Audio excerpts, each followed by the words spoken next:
concepções sobre Deus. Ao estudar a teologia propriamente dita, né, porque quando nós falamos da teologia, nós temos uma ramificação muito grande de assuntos que a teologia abrange. Mas ao falar de teologia propriamente dita, ou seja, o estudo sobre o conhecimento de Deus, primeiro é importante a gente inquirir sobre a definição de Deus, né, da sua revelação. É importante que conheçamos as concepções que existem acerca da existência de Deus. E essa aula tem o objetivo de explorar, de certa forma, as principais formas errôneas de se falar acerca da natureza de quem Deus é. A gente poderia começar identificando algumas crenças acerca da própria existência de Deus. Quando nós falamos acerca da existência de Deus, a gente pode pensar em diversos tipos de conhecimento, né?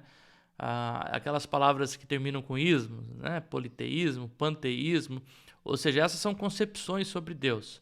E é sobre isso que eu queria falar, né? Quais são algumas dessas concepções e o que essas concepções elas trazem como ideia a respeito de Deus. Então, uma primeira concepção que a gente pode pensar aqui é o panteísmo, né? A frase que define o panteísmo é a ideia de que Deus é tudo. O universo é Deus e Deus também é o próprio universo, né? A gente pode dividir, e se a gente fosse perguntar o que é o panteísmo, as três principais formas em que a doutrina é apresentada é assim. Primeiro, o panteísmo se vê como uma ideia que atribui ao ser infinito e universal os atributos tanto da mente, da matéria, do saber, do pensamento e da extensão. A ideia de que, então, o divino é aquilo que compreende tudo isso, compreende toda a matéria, compreende o saber, compreende o pensamento e a extensão de tudo que existe. O panteísmo também pode ser visto a partir de um panteísmo materialista, né? Que vê então a ideia de que Deus em toda a matéria, né? Tudo aquilo que existe enquanto matéria, né? Ou um pensamento de um panteísmo idealista, que atribui principalmente a ideia do espírito, esse espírito que existe em todas as coisas, né? Mas qual que é o problema, ou alguns dos problemas que a gente encontra nessa primeira forma de pensamento? Primeiro, que o panteísmo ele nega toda forma de dualismo, né? Para o panteísmo, inexiste toda a diferença entre material e imaterial, entre corpo, entre alma, entre Deus e entre o mundo. Ou seja, não há distinção da pessoa de Deus com a sua criação. O Criador ele se junta à própria criação, se formando uma co-substância, né? E não há, então, essa distinção entre o material e o material, o corpo, a alma. Deus está em tudo, Deus é tudo, por panteísmo, né? Então, as concepções mais absurdas acerca de Deus podem ser vistas a partir de uma visão panteísta, né? A visão panteísta, então, crê que o mundo ele é co-substancial e co-eterno com Deus.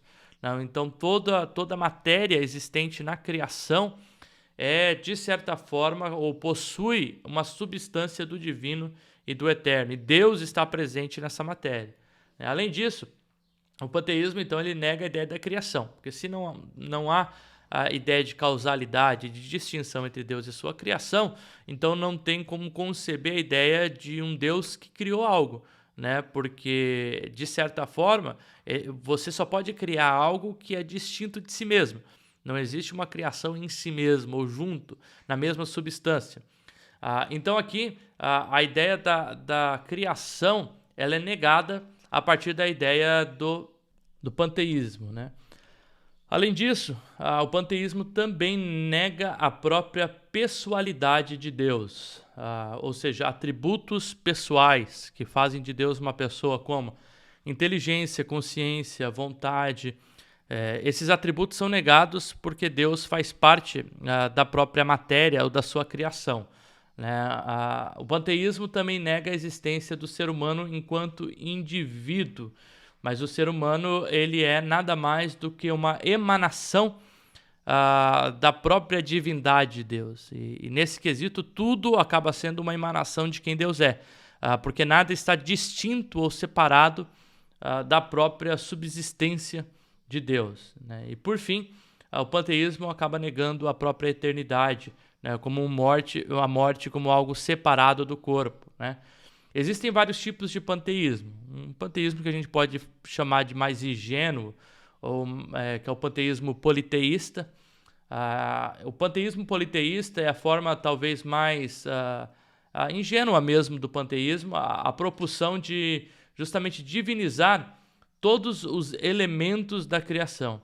É uma espécie de paganização da ideia de quem Deus é, né? Tudo, então, faz parte daquilo que é divino, né? O ser humano é divino, as coisas são divinas, a natureza é divina, Deus está em tudo e em todos, né? O panteísmo filosófico, talvez aqui um proponente seja o Spinoza, no século XVII, afirma então que Deus é essa substância eterna, universal e extensão a partir do seu pensamento de tudo que existe, né? Então, a ideia de que Deus é uma substância, essa substância ela acaba estando em todas as coisas e estende por todas as coisas, né? E o pananteísmo, que é uma espécie também de ramificação do panteísmo, que é não a ideia apenas de que Deus, tudo é Deus, mas a ideia de que Deus está em todas as coisas, né? Então existe uma interdependência. Então, para o panteísta, Deus ele não pode ser uma pessoa, ele não pode ser pessoal. Porque personalidade, ou falar acerca de uma pessoa, significa então algumas propriedades, como uma pessoa ela tem a autoconsciência da própria existência, uma pessoa tem a capacidade de diferenciar o eu daquilo que não é o eu, né? O eu do outro.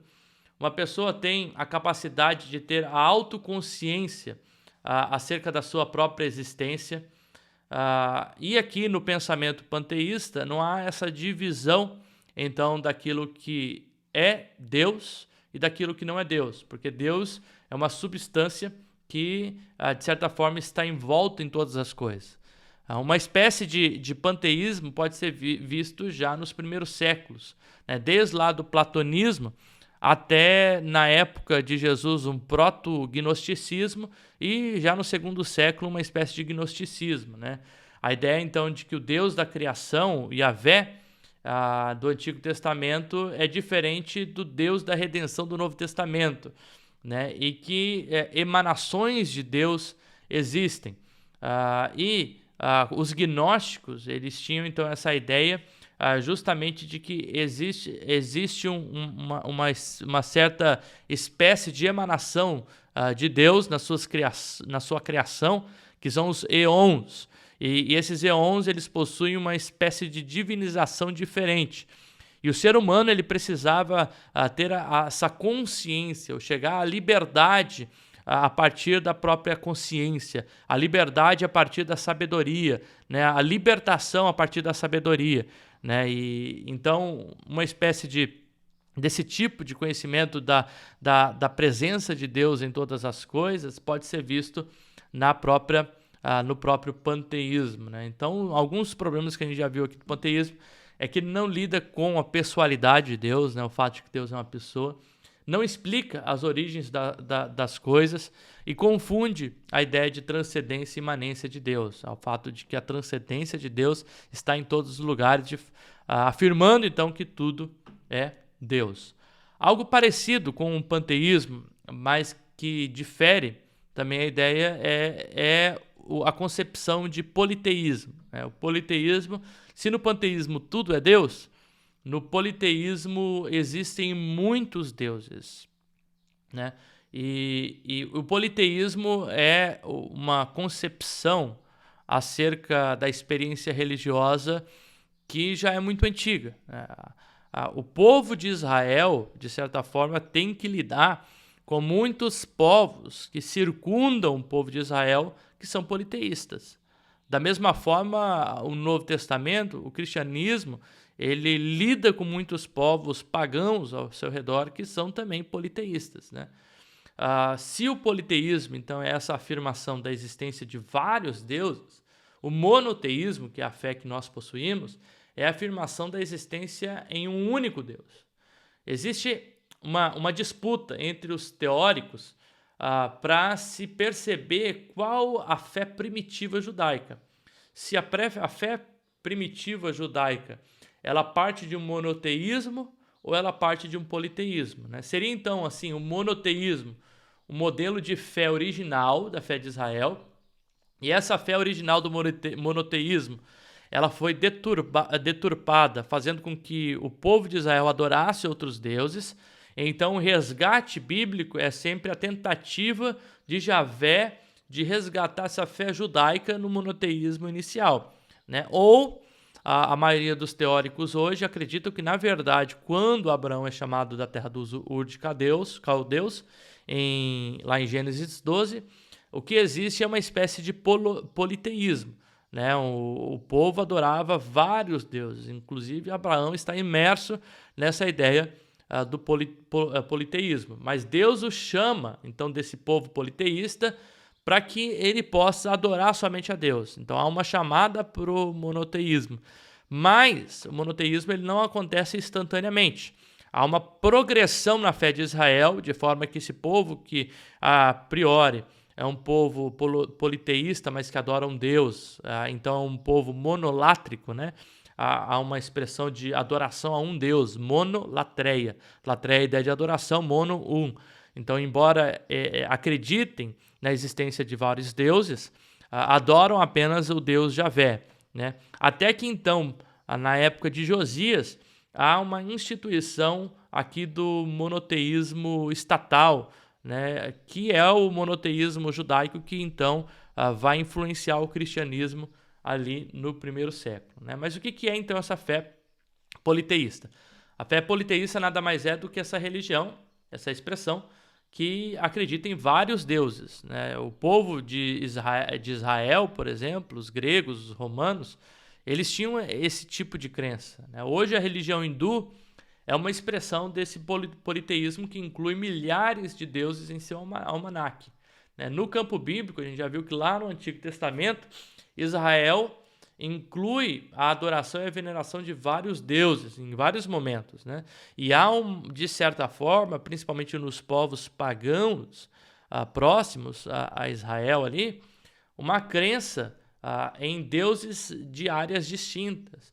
Então existem os deuses da guerra, existem os deuses da paz, deuses da fertilidade, deuses da produção agrícola, deuses da chuva, o sol, a natureza, né? Os gregos e os romanos fazem a representação desses deuses a partir do panteão, a ideia de vários deuses da mitologia grega, né?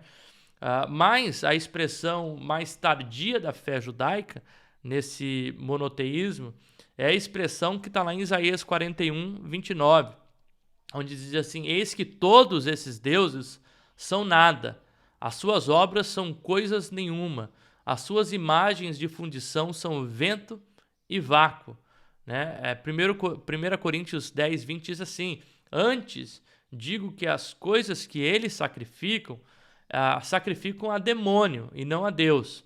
E não quero que vocês se tornem associados a demônio. Então já é uma progressão da fé lá de Isaías, que crê que não são nada, e aqui a fé de 1 Coríntios, onde não apenas não são nada, mas a veneração a esses outros ídolos é, na verdade, uma veneração aos próprios demônios.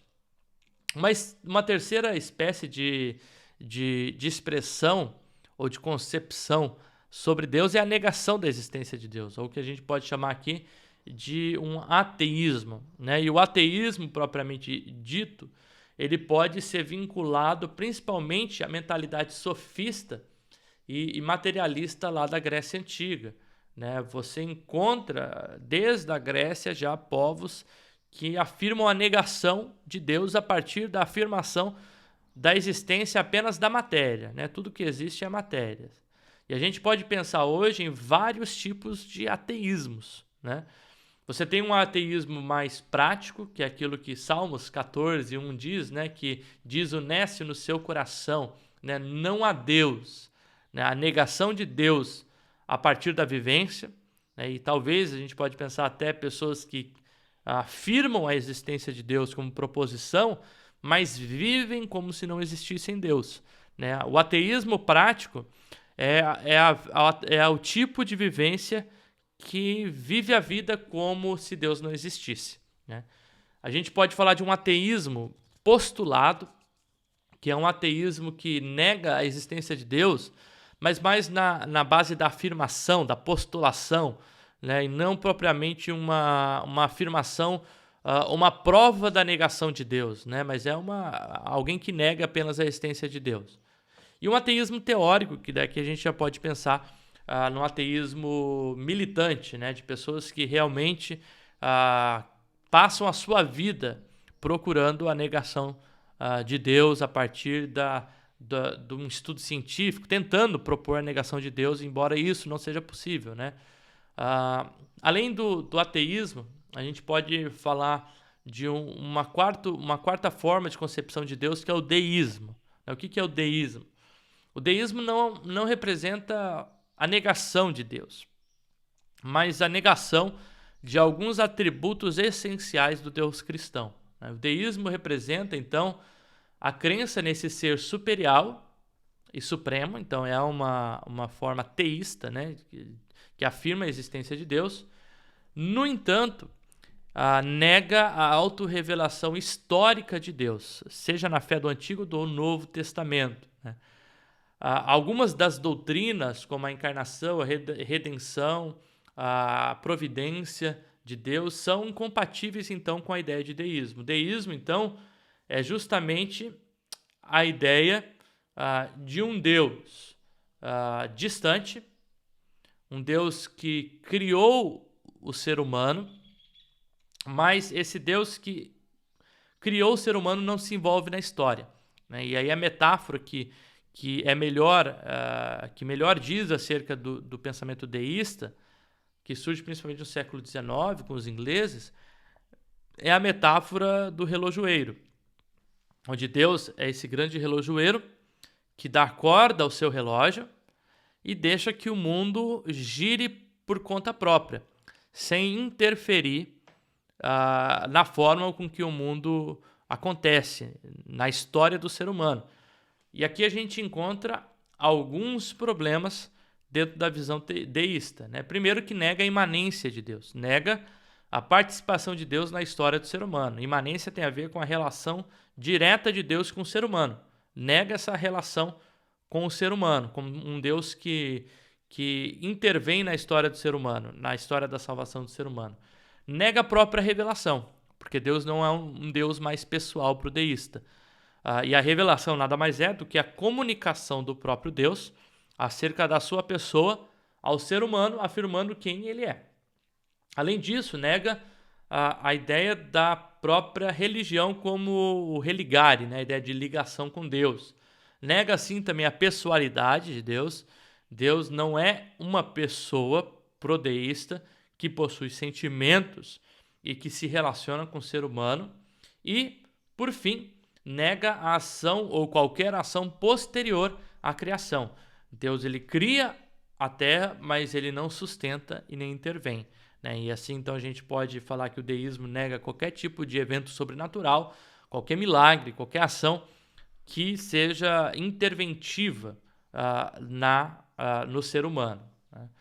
Uma outra forma de olhar a respeito de Deus, ou de falar acerca de Deus, é o agnosticismo, né? A gnose é o conhecimento, a agnose é a negação da possibilidade do conhecimento.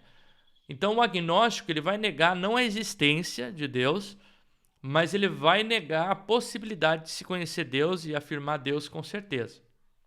E aí a gente tem vários teóricos, como Kant, como Hume, como Auguste Comte, que vão negar justamente isso, a partir, seja da ideia do racionalismo, do positivismo, da noema, né, como afirma Kant, que existe um mundo que é o mundo da realidade e o mundo daquilo que é só descrito. E Deus está no mundo dessa descrição, de algo que a gente fala sobre, mas a gente não consegue chegar nessa realidade, né? O agnóstico representa, então, justamente a ideia de que a verdade é que o homem não pode conhecer Deus pelo seu próprio esforço. E isso não é mentira, né? Isso não é mentira. Porque, de certa forma, o Karl Barth já afirma que, embora a religião seja a busca do ser humano por Deus, o cristianismo é, na verdade, a busca de Deus pelo ser humano a partir da sua revelação. É o Deus que deseja se revelar ao ser humano e se revela para que esse ser humano conheça a Deus. E a única possibilidade, então, do ser humano conhecer a Deus é Deus como próprio ponto de origem da revelação e do conhecimento de Deus.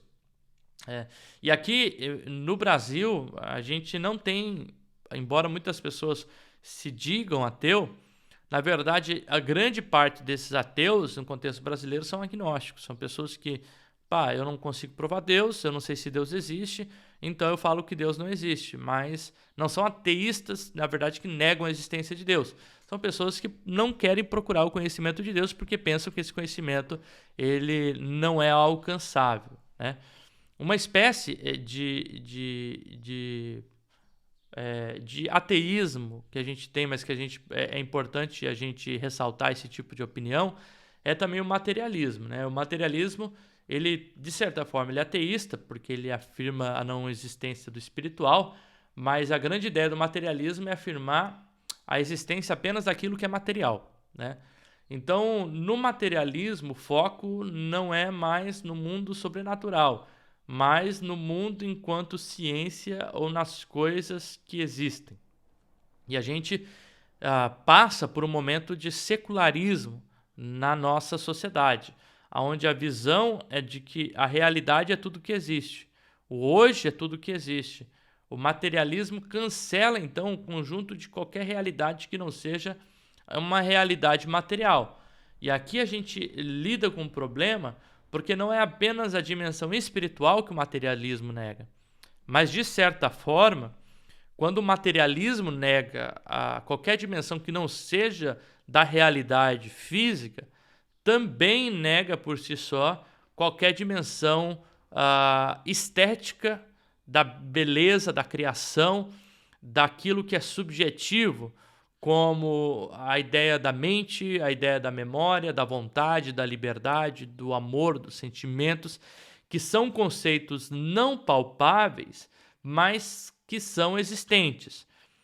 Então, o problema do materialismo é que ele não se sustenta em si quando a gente vive num mundo que não é um mundo em que todos os conceitos e tudo que existe é o mundo material, né? Por exemplo, a gente sabe que existe o Wi-Fi. Wi-Fi, a gente conecta a internet a partir do Wi-Fi.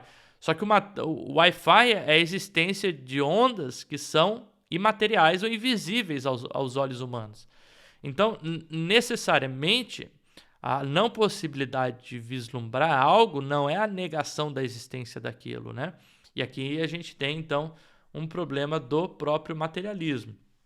Então, em conclusão, a gente vê que desde o primórdio, o ser humano tem as suas concepções acerca da existência de Deus. E muitas questões permeiam a mente e a curiosidade do ser humano, né? Porque Deus colocou o ensejo nosso desejo de o conhecer.